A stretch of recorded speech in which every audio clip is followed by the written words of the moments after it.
দলকে চ্যাম্পিয়ন করতে জোড়া বিদেশিকে সই করিয়ে বড়সড় চমক দিল, পিছিয়ে গেল ডার্বি, সুবিধা হলো ইস্টবেঙ্গলের। তো নমস্কার বন্ধুরা, welcome to ST unique sports. বন্ধুরা, এই ভিডিওতে আমরা কথা বলবো বেশ কিছু ফুটবল আপডেট নিয়ে, যেখানে আইএসএল এর সূচি পরিবর্তন হবে তোমাদের শেয়ার করেছিলাম। তো সেই অফিসিয়াল সূচি পরিবর্তন হয়েছে, কি পরিবর্তন ঘটলো সেটা তোমাদের জানাবো। এর সাথে সাথে অবশ্যই আমরা কথা বলবো বেশ কিছু ট্রান্সফার নিউজ নিয়ে, ইস্ট বেঙ্গলকে নিয়েও আলোচনা রয়েছে এই ভিডিওতে। ইন্টারেস্টিং ভিডিও হবে, শুরু থেকে শেষ পর্যন্ত দেখো। ভিডিও ভালো লাগলে সকলে একটু লাইক শেয়ার করে দিও, আর যারা চ্যানেলে প্রথমবারের জন্য এসেছো মনে করে চ্যানেলটাকে সাবস্ক্রাইব করে নিও, তাহলে প্রিয় দলের খেলার সমস্ত আপডেট তোমরা এখানে পেয়ে যাবে। তো চলো আর দেরি না করে ভিডিও শুরু করা যাক। তো সবার প্রথম যদি আমরা আইএসএল এর সূচি নিয়ে কথা বলি, তো মূলত ইস্ট বেঙ্গলের কিন্তু বেশ কিছু ম্যাচ পরিবর্তন হচ্ছে। দেখতে গেলে 3টে ম্যাচ পরিবর্তন হচ্ছে। তোমাদের যেরকমটা জানিয়েছিলাম, ইস্ট বেঙ্গল এবং ওড়িশা এফসির যে ম্যাচ রয়েছে 28শে এপ্রিল, যেটা কিন্তু ওয়াইবিকে স্টেডিয়ামেতে হওয়ার কথা ছিল ইস্ট বেঙ্গলের হোম ম্যাচ, কিন্তু ওয়াইবিকেতে হবে না নিরাপত্তার কারণে। তো সেই জন্য কিন্তু ম্যাচটা অন্য রাজ্যে এবার শিফট হলো, যেটা কিন্তু খুব খারাপ ব্যাপার। অন্তত ক্লোজ ডোর করে ম্যাচটা করে দিল, এখানে অনেক ভালো হতো। তো সেক্ষেত্রে 28শে এপ্রিল ইস্ট বেঙ্গলকে ওড়িশা এফসির মুখোমুখি হতে হবে ফতোরদা স্টেডিয়ামে, তার মানে গোয়াতে গিয়ে কিন্তু এই ম্যাচটা খেলতে হবে। তো কোনো রকম হোম অ্যাডভান্টেজ পাওয়া যাবে না, দিনও পরিবর্তন করা সম্ভব হয়নি। তো এটা কিন্তু একদম অফিসিয়ালিভাবে ঘোষণা হয়ে গেছে, এই ম্যাচটা গোয়া থেকে অনুষ্ঠিত করা হবে এবং এটা ইস্টবেঙ্গলের ম্যাচ, গোয়া থেকে হোম ম্যাচ হবে।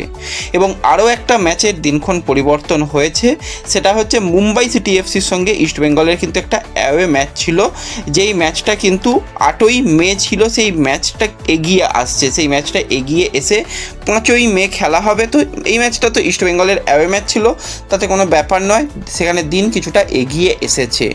এছাড়া যদি আমরা ফিক্সচারের দিকে তাকাই, ইস্টবেঙ্গল এবং পাঞ্জাব এফসি ম্যাচ, যেই ম্যাচ নিয়েও বেশ অনেকটা সমস্যা ছিল, কারণ 24শে এপ্রিল এই ম্যাচটা হওয়া কোনোভাবেই কলকাতাতে সম্ভব নয়, জানিয়েছিলাম। তো সেই ম্যাচটাও পিছিয়ে গেছে, সেই ম্যাচটা কিন্তু চলে গেল 11ই মে। এপ্রিল মাসের ম্যাচ 11ই মেতে চলে গেছে, সেই ম্যাচটা ইস্টবেঙ্গল হোম ম্যাচ হিসাবে খেলবে। এছাড়া মোহনবাগানের সঙ্গে ম্যাচ ছিল ইন্টারকাশি, যেই ম্যাচের দিন পরিবর্তন হয়ে 12ই মে হয়েছে। এছাড়া ওড়িশা এফসি পাঞ্জাব যে একটা ম্যাচ বাকি ছিল একদম প্রথমের দিকে ম্যাচ, সেই ম্যাচটা হবে 16ই মে। দিল্লি এফসি এবং ইন্টারকাশির একটা ম্যাচ, সেইটাও পরিবর্তন হয়ে 17ই মে বিকেল 5টা থেকে রাখা হয়েছে। এবং লিগ স্টেজের সবথেকে শেষ ম্যাচ ডার্বি ম্যাচ, তার মানে আমরা শেষ দিন পর্যন্ত লড়াই দেখতে পাবো। তার আগে কোনো দল হয়তো চ্যাম্পিয়ন হয়েও যেতেও পারে, বা এরকমটাও হতে পারে এটা একদম ফাইনাল ম্যাচ। তো সেই ফাইনাল ম্যাচ রাখা হয়েছে 17ই মে। এটা কিন্তু একটা খুবই ভালো ব্যাপার, যেখানে শেষ ম্যাচটাই একদম ডার্বি ম্যাচ, এবং ডার্বি ম্যাচ যারা জিতবে তারাই চ্যাম্পিয়ন হবে। তা না হলে কিন্তু শেষ ম্যাচ ছিল সেখানে ইন্টারকাশির মুখোমুখি ইস্টবেঙ্গলকে হতে হতো, এবং স্পোর্টিং ক্লাব দিল্লির মুখোমুখি হতো মোহনবাগান। তো সেটা না হয়ে কিন্তু একে তো একটা ডার্বি, যে দল জিতবে তারা সেলিব্রেট করবে, এবং শেষে গিয়ে আমরা জানতে পারবো যে এই বছর কারা চ্যাম্পিয়ন হলো, সেটাও কিন্তু সেই শেষ দিনেই নির্ধারিত হবে। তো শেষ দিন পর্যন্ত লিগের মজা কিন্তু থাকবে, এবং শেষ দিনে গিয়ে হয়তো এই ডার্বি ম্যাচ যারা জিতবে তারাই এই বছরের চ্যাম্পিয়নও হয়ে যেতে পারে, সেরকম সম্ভাবনাও থাকছে। কারণ যেরকমভাবে লিগের ম্যাচগুলো হয়েছে এবং যেভাবে পয়েন্টের এখন ব্যবধান কমে এসেছে, এটা কিন্তু খুবই ভালো একটা ফাইট হচ্ছে, সেটা বলাই যায়। এবং আইএসএল নিয়ে যদি আমরা কথা বলি, ম্যাচ উইক 6 হয়ে আইএসএল বন্ধ ছিল জাতীয় দলের ম্যাচের জন্য, আবার কিন্তু ম্যাচ শুরু হতে চলেছে। সেক্ষেত্রে ম্যাচ উইক 7-এর প্রথম ম্যাচে কিন্তু পাঞ্জাবের মুখোমুখি হবে মোহামেডান স্পোর্টিং ক্লাব, এবং দ্বিতীয় ম্যাচ অর্থাৎ 4 এপ্রিল জামশেদপুরের ঘরের মাঠে মোহনবাগান নামবে। গোয়ার মুখোমুখি হবে 4 এপ্রিল বেঙ্গালুরু, সেই ম্যাচটা রয়েছে সন্ধ্যা 7:30 থেকে। এবং 5ই April Sporting Club Delhi Kerala Blasters match, এবং 5ই এপ্রিল কিন্তু মুম্বাই ওড়িশা ম্যাচও রয়েছে। তারপর 7ই এপ্রিল চেন্নাই এফসির সঙ্গে ইন্টারকাশির ম্যাচ, এবং 9ই এপ্রিল জামশেদপুর মুম্বাই ম্যাচ রয়েছে। এটা কিন্তু ম্যাচ উইক 7 রয়েছে, এবং ম্যাচ উইক 7-এ ইস্টবেঙ্গলের কোনো ম্যাচ নেই। ইস্টবেঙ্গলের ম্যাচ কিন্তু আবার আছে ম্যাচ উইক 8-এ, এবং সেটা তোমরা জানো 11ই এপ্রিল ইস্টবেঙ্গল কিন্তু চেন্নাই এফসির মুখোমুখি হবে অ্যাওয়ে ম্যাচে। তো ইস্টবেঙ্গল কিন্তু অলরেডি তাদের বিদেশি প্লেয়ারদের নিয়ে প্রস্তুতি শুরু করে দিচ্ছে। জাতীয় দলে খেলা 3 প্লেয়ার কিন্তু আজকে থেকেই প্রস্তুতিতে যোগদান করার কথা রয়েছে সব কিছু ঠিকঠাক থাকলে। তো সেখানে আনোয়ার আলী কীরকম রয়েছে অনেকের মনে প্রশ্ন।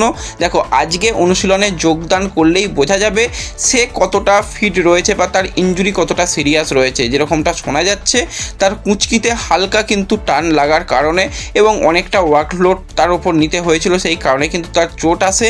এবার তাকে মূলত এটা রেস্ট নিলেই ঠিক হয়ে যাবে। এবার যদি এটা সিরিয়াস হয় সেক্ষেত্রে অস্কারের অবশ্যই মাথায় হাত হয়ে যাবে। তো নির্ভরযোগ্য ডিফেন্ডারকে নিয়ে আজকেই বোঝা যেতে পারে বা আরও 2-1 দিন বাদে বোঝা যেতে পারে সে কীরকম অবস্থায় রয়েছে।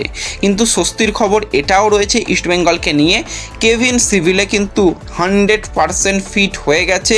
এবার কিন্তু দলের সঙ্গে একদম প্রত্যেক দিন সিচুয়েশান প্র্যাকটিস, বল নিয়ে নানান রকম যে অ্যাক্টিভিটি চলে সেগুলো করতে দেখা যাচ্ছে এবং দল যখন ভাগ করে খেলা হচ্ছে সেখানে কেভিন সিভিলেও কিন্তু তাতে অংশগ্রহণ করছে। তো এই মাঝে যে কটা দিন ইস্টবেঙ্গল সময় পেয়েছে সেখানে দুবেলা করে অনুশীলন করে সে নিজেকে পুরোপুরি ফিট করে তুলেছে। এবার দেখা যাক চেন্নাইন এফসি অ্যাওয়ে ম্যাচ, কঠিন ম্যাচ হতে চলেছে, সেই ম্যাচে কিভাবে এই কেভিন সিভিলেকে অস্কার ব্যবহার করে সেই দিকে অবশ্যই আমাদের আলাদা করে নজর থাকবে। কিন্তু যে নজর কাড়া পারফরমেন্স করেছে মিগুয়েল, সেই পারফরমেন্সের কথা অবশ্যই তোমাদের সঙ্গে শেয়ার করতেই হবে। এখনও পর্যন্ত এই যে ম্যাচ উইক 6 হয়েছে সেখানে যে কটা ম্যাচ হয়েছে সেখানে প্রত্যেকেই ভালো ভালো পারফরমেন্স করেছে। ইস্টবেঙ্গলও এখনও পয়েন্ট টেবিলের একটা ভালো জায়গায় রয়েছে। তো সেক্ষেত্রে একজন প্লেয়ার কিন্তু ইস্টবেঙ্গলের সে এখনও পর্যন্ত one of the best performance তুলে ধরেছে, সেটা হচ্ছে মিগুয়েল ফিগুয়েরা। সে কিন্তু টোটাল এখনও পর্যন্ত 27টা চান্স ক্রিয়েট করেছে, তার পিছনেই রয়েছে ডিমি পেট্রাটোস 24টা চান্স ক্রিয়েট করেছে, ডেজন ড্র্যাজিচ সে 18টা চান্স ক্রিয়েট করেছে, মাধি তালাল 17টা এবং সেখানে সের্জিও লিমাস সে কিন্তু 16টা চান্স ক্রিয়েট করেছে। তো মিগুয়েলের পারফরমেন্স আমরা দেখতে পাচ্ছি খুবই ভালো এবং আইএসএলের তরফ থেকেও এটা আপডেট দেওয়া হয়েছে যে মিগুয়েল এখনও পর্যন্ত হায়েস্ট চান্স ক্রিয়েট করা প্লেয়ারটার নাম। এর আগে আমরা দেখেছিলাম কনর সিল একটা সিজনে খুব সম্ভবত 34টা না 36টা চান্স ক্রিয়েট করেছিল। মিগুয়েলও কিন্তু এখনও পর্যন্ত বেশ ভালোই করছে, বা গ্রেগ স্টুয়ার্টও একটা সময় প্রচুর চান্স ক্রিয়েট করতো। তো এটা কিন্তু একটা ভালো রেকর্ড মিগুয়েলের জন্য, সেটা বলতেই হয়। এর সাথে সাথে আমরা যদি কথা বলি একটু ট্রান্সফার নিউজ নিয়ে, তো বেশ কিছু ট্রান্সফার নিউজ বেরিয়ে আসছে, তার মধ্যে তোমাদের সঙ্গে শেয়ার করে দিই যে 35 বছর বয়সী ক্যামারুনের সেন্টার ব্যাক পজিশনের প্লেয়ার আমিনো বৌবা, যাকে কিন্তু আমরা আই লিগের মঞ্চে বেশ কিছু দলে দুর্দান্ত পারফরমেন্স করতে দেখেছি। মূলত সে সবথেকে ভালো পারফরমেন্স করে গোকুলাম কেরালার জার্সি গায়ে। তো তাকে ছেড়ে দেওয়া হয়েছিল কিন্তু আবারও তাকে ফিরিয়ে আনা হয়েছে। সেই আমিনো বৌবাকে কিন্তু আমরা আরও একবার গোকুলাম কেরালার জার্সি গায়ে দেখতে পাচ্ছি। অলরেডি সে একটা ম্যাচ খেলে নিয়েছে। এছাড়া প্রাক্তন ইস্টবেঙ্গলের একজন প্লেয়ার সেও কিন্তু গোকুলামে যোগদান করেছে। প্লেয়ারটা হচ্ছে আর্মান্ডো বাজি, যাকে কিন্তু ডিফেন্সিভ মিডফিল্ড পজিশানে আমরা দেখতে পেয়েছি। সে অনেক ক্লাবেই খেলেছে, মূলত ইস্টবেঙ্গলে একটা সময় 12টা ম্যাচ খেলা, চার্চিল ব্রাদার্সে 15টা ম্যাচ খেলা, রিয়েল কাশ্মীরে খেলা, এমনকি মিনার্ভা পাঞ্জাবের হয়েও সে আই লিগে খেলেছে। দীর্ঘদিন ধরেই তার আই লিগ খেলার অভিজ্ঞতা রয়েছে। তো এবছর ইন্ডিয়ান ফুটবল লিগের ক্লাব গোকুলাম কেরালাতে সেও অফিসিয়াল সাইন করে ফেলেছে এবং প্রথম ম্যাচেই কিন্তু আমরা এই প্লেয়ারের খুব ভালো পারফরমেন্স দেখেছি।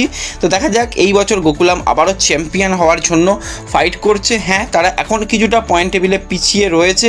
তো যদি এই প্লেয়াররা ক্লিক করে যায় তো গোকুলামও কিন্তু ভালো ফাইট দেবে ডায়মন্ড হারবারদের সঙ্গে, সেটা বলাই যায়। তো ব্যাস এই ভিডিওতে এই আপডেটগুলোই শেয়ার করার ছিল। ভিডিও ভালো লাগলে লাইক শেয়ার করে দিও, চ্যানেলে প্রথমবারের জন্য এলে সাবস্ক্রাইব করে নিও। দেখা হবে পরবর্তী ভিডিওতে। ধন্যবাদ।